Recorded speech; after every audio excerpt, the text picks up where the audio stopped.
Typy zadaní a rámce. Výber správneho typu zadania je kľúčom k získaniu kvalitných odpovedí od AI.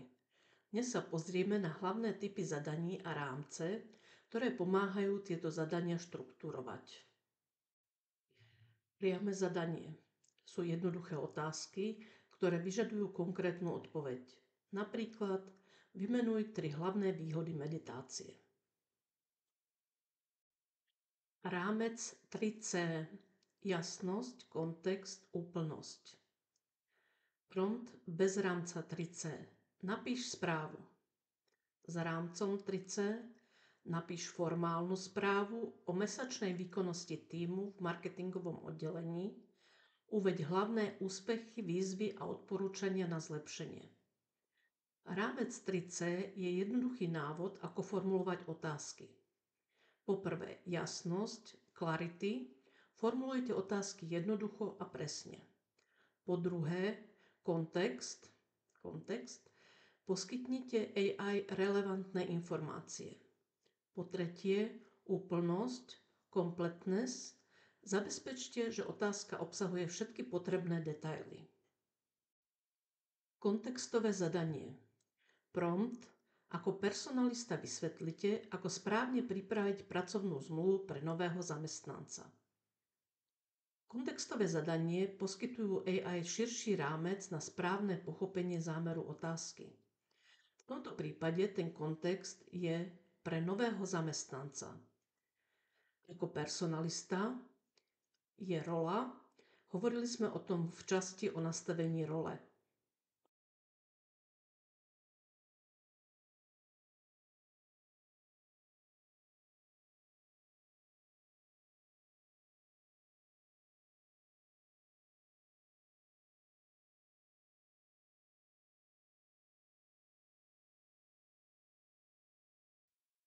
Konverzačné zadanie simuluje dialog, kde odpovede vychádzajú z predchádzajúcej interakcie.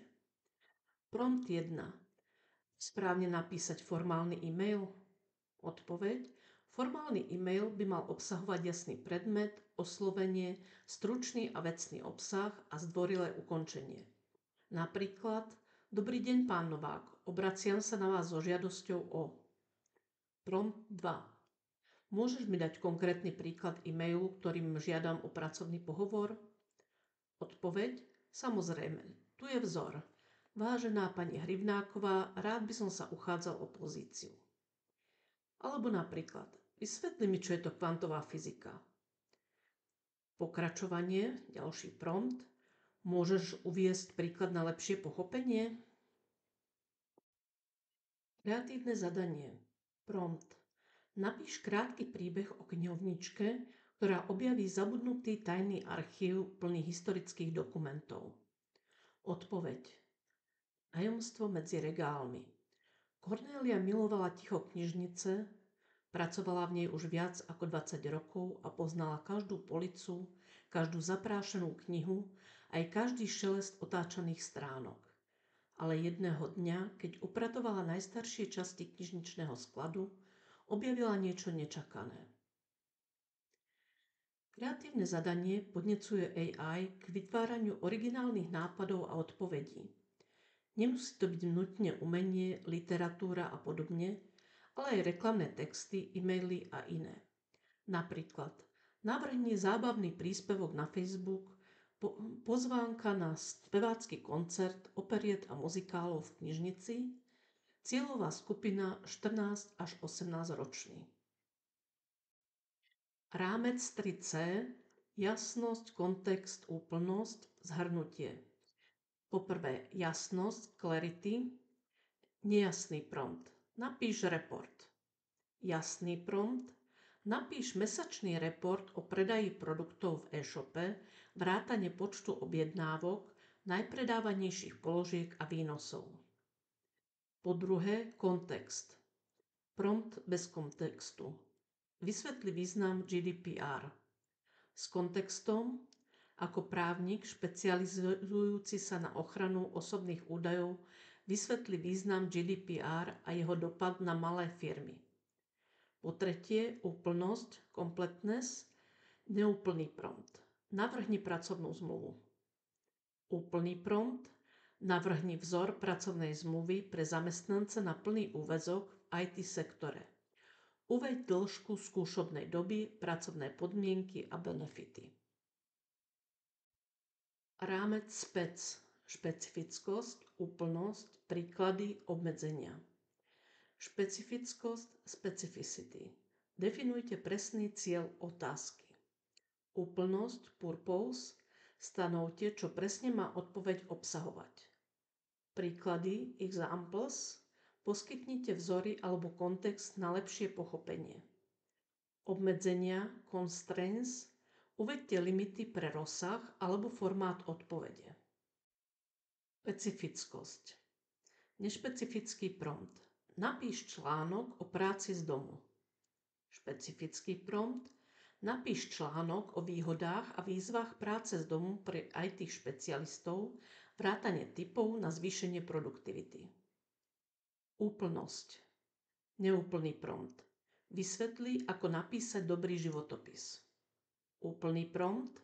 Vysvetli, ako napísať dobrý životopis pre uchádzača o prácu v marketingu so zameraním na štruktúru, kľúčové sekcie a časté chyby. Príklady. Prompt bez príkladov. Navrhni slogan pre kaviareň. S príkladmi. Navrhni slogan pre modernú kaviareň zameranú na ekologické produkty. Napríklad káva, ktorá myslí na budúcnosť. Obmedzenia. Prompt bez obmedzení. Napíš krátky príbeh o dobrodružstve v horách. S obmedzeniami.